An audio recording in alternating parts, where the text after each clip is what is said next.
Today's video was initially going to be entirely about Hyenas and the Embracer layoffs, right? Hyenas, the game that Creative Assembly were working on, the extraction shooter from SEGA, and how it got canned before it got released, despite, seemingly being almost close to development, or basically finished nearly, likely for early release next year. And not a few hours later, the points that we were making about layoffs and sustainability and sacrifices to the line god, the things that keep happening in this industry that are so anti-developer and so anti-consumer and so just the mechanics of public companies, the mechanics of shareholders, the mechanics of all of these things that, for lack of a better term, they keep getting abused by people who are in management positions who don't seem to really have any accountability for what goes on beneath them or the lives that they impact. It's been revealed that Epic Games are laying off 16% of their employees, around 900 people. That's Epic Games. That's the people who make Fortnite. That's probably one of the biggest money printers in the world. That's Unreal Engine, the bedrock of gaming for the next generation, it seems, especially after Unity just had that whole saga where they shot themselves in the foot repeatedly and lost basically everyone, which more or less means that any company that's not using their own proprietary in-house, any big company at least, will be on Unreal Engine 5 in the future. Still delay people off, right? And without any real inclination as to why, it seems like this is just more sacrifice for the line god. This is more, we need numbers up now. How do you get short-term projections to look better? You cut costs. Cut costs because you can't make money immediately. Making money is a long-term thing. You put effort in, you put work in, you put ideas in, you try, you grind, you get money out eventually. That's how it works. But for short-term stuff, for shareholders, for the end of the fiscal year, which by the way, the fiscal year is in 2 days for Epic Games. So funny that timing then. They're cutting 16% of their workforce. And some of this might have been necessary. Some of this might have been, it might have been part of the contraction, might have been part of, costs going up. It might be for genuine reasons they may have needed to look at their balance sheet and go, well, numbers are going up. But it's Epic Games. There's no way they're not astoundingly profitable. There's no way they don't have basically all the money in the world to do what they want, as evidenced by the Epic Games Store and how much investment they went in there, how much investment they pushed into that idea, and for ultimately very little in the end. But now they're just cutting 900 employees. Knowing Epic, they'll probably not treat them as badly as Blizzard did, but it's layoff season. Everything must go. Every bit of blood we can possibly spill on the altar of the line god must happen. Anyway, think about this, think about that, while you enjoy the rest of today's video.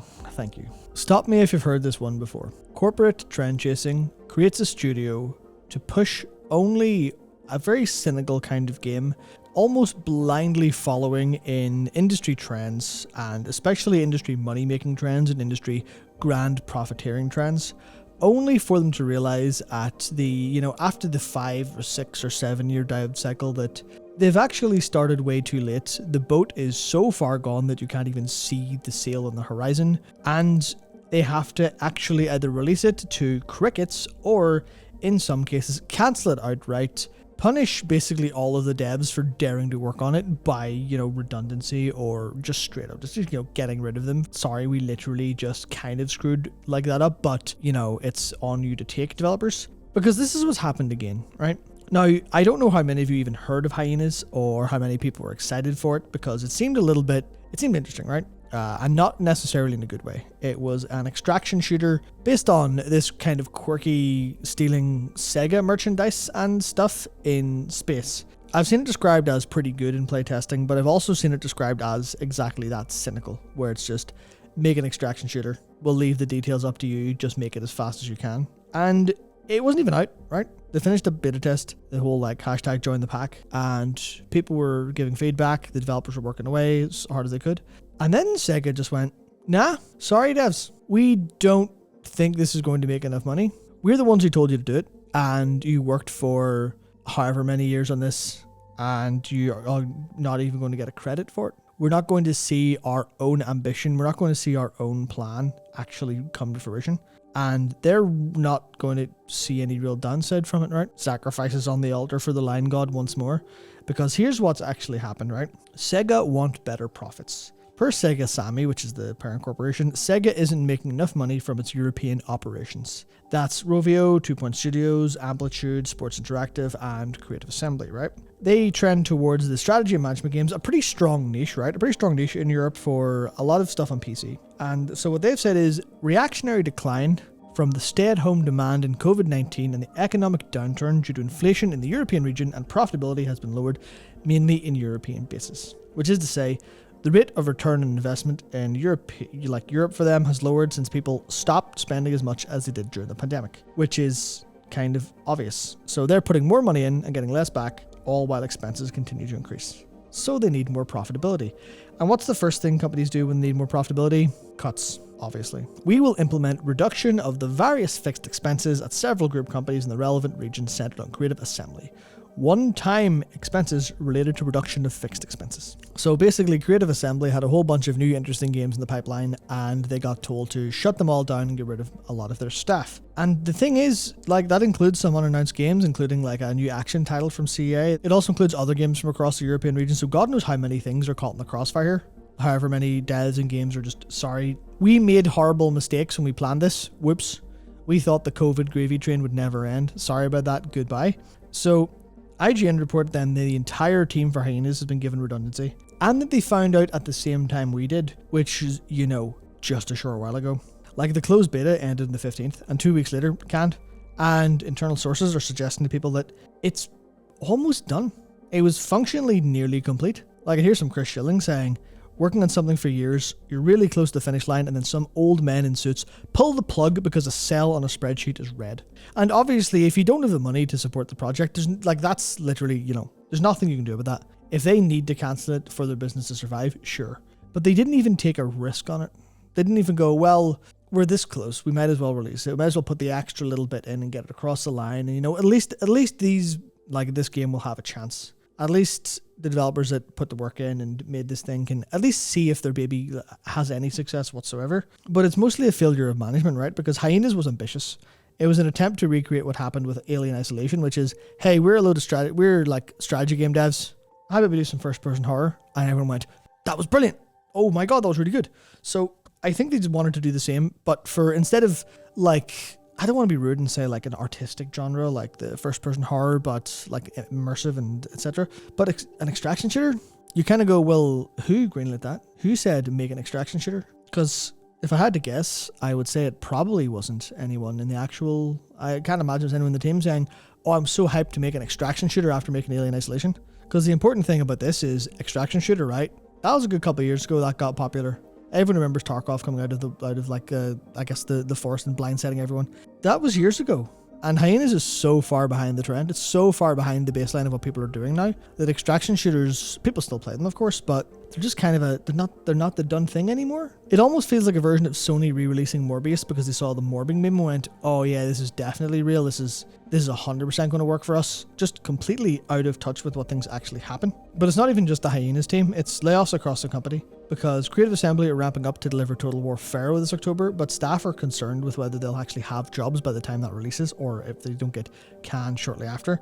And this seems like it's been brewing for a while too, because the Warhammer 3 DLC recently caused a pretty big controversy and review bombing on Steam because, price go up, content go down. I wonder why players aren't very happy with that. And I wonder what the logic for it actually is. So Creative Assembly responded with this blog post explaining the rationale, which is always a really good thing to do. To get right into it, our costs are up. Unfortunately, that means that prices have to rise. We know any increase is going to be tough, which is why our prices have remained fairly stable. The downside is increase today will be more noticeable. There's no time to increase prices.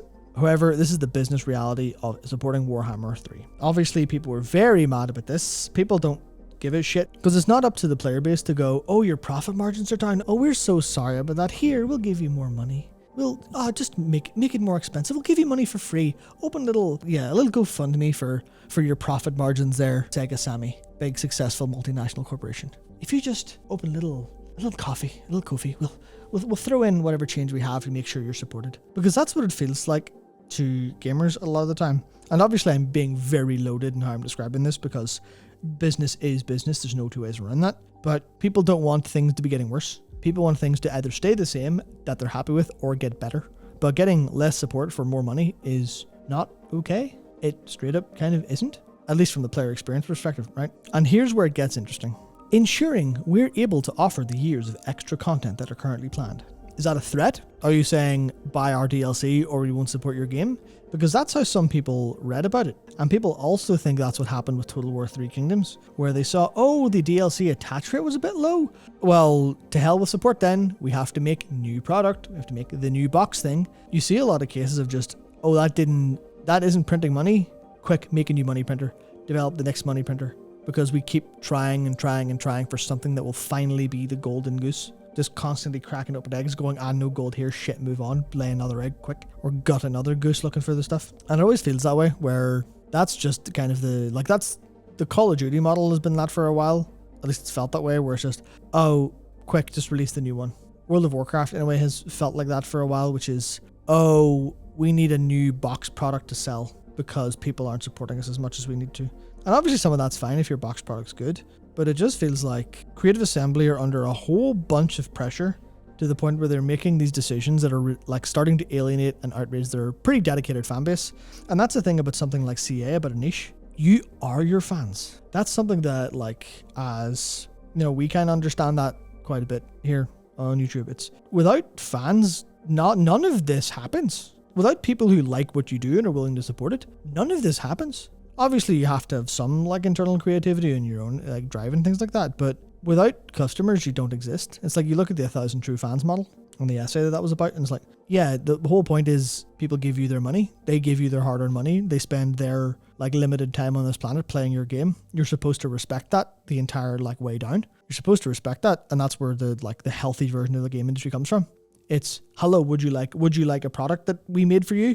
Yes, I would like a product that you made for me. Here is a fair amount of money for that product, and then rinse and repeat. Or if it's, hello, here's the patch for your product. Okay, well, here is a range of money in terms of microtransactions, as an example, for the good version to the live service model, where I find it hard to, outside of sometimes the field, anyone who's playing Path of Exile, I talk to them about the cosmetic store and stuff, and they're like, oh yeah, people are more than happy to spend however many dollars or pounds or whatever in microtransactions and for cosmetics, because they go, well, I played this game for 5,000 hours. It's fine if I give them $20 every 3 months or something, because they are actually giving me enough content, and that's a healthy part. But the thing is that this is kind of interesting coming from SEGA and Creative Assembly, because it shows that it might actually be just, again, the people at the top, the suits, the old people in suits who don't care about video games all that much, or don't care as much as they care about profitability, because it seems like rather than a threat to players, this was actually more of a cry for help. More or less, please give us more money or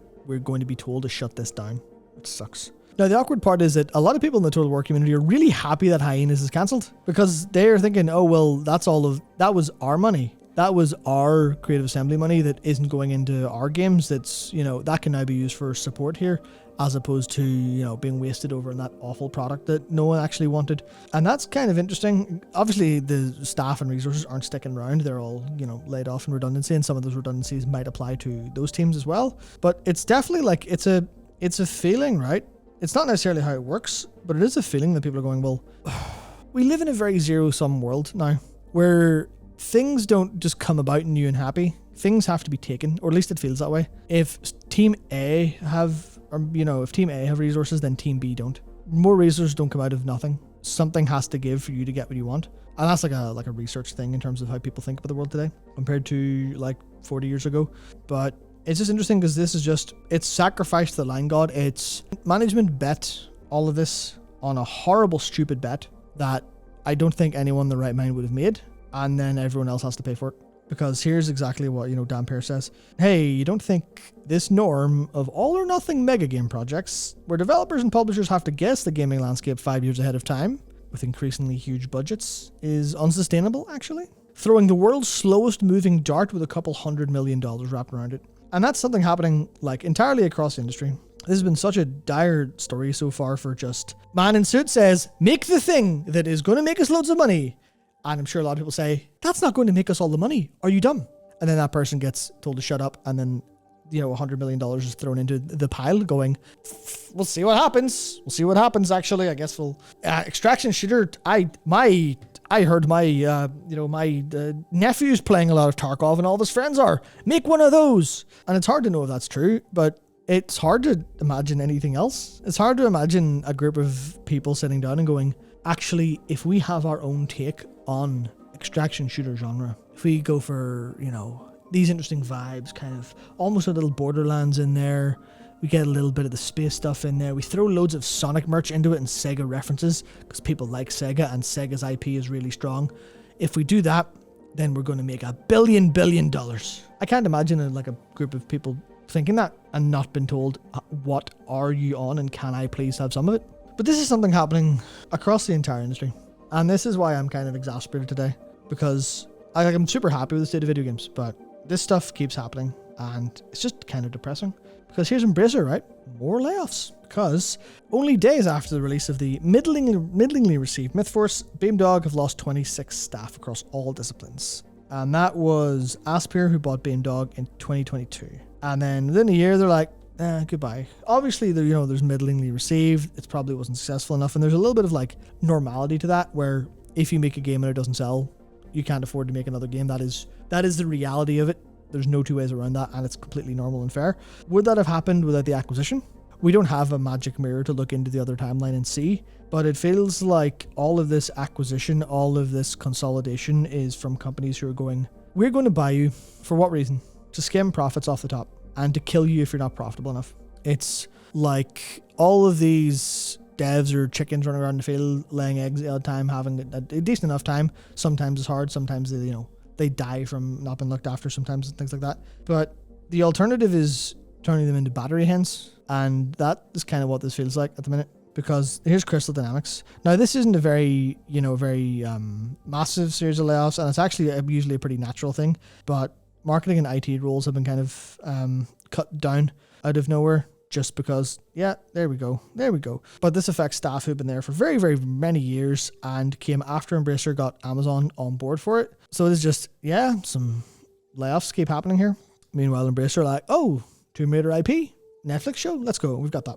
And then here's another example of Embracer's belt tightening. Saber Interactive announced the 2022's Evil Dead game will end content patches, no longer getting a Switch port. Embracer spent too much money, and then they looked at their balance sheet and went, oh shit, we have mismanaged our funding. Now we have to shoot a load of studios in the head and destroy their products and destroy their work. They've stated that they're going to be closing more studios and potentially divesting others. And at the general meeting, the CEO, Lars Wingford, said, on the divestment side, there's a strong, vibrant market. It's easier to run proper processes for more high-value assets and smaller assets, and that's what we've experienced now as well. And that's the case of studios like Gearbox are worth taking the time to polish and spin off to be sold. But they don't see the value of putting work into smaller things. That's unfortunately how it's kind of panned out. Developers are disposable. They've been treated as just, we'll pick you up, and then as soon as you stop making us money, we'll drop you. You know the scene of Andy and Woody in Toy Story? Just, I don't want to play with you anymore.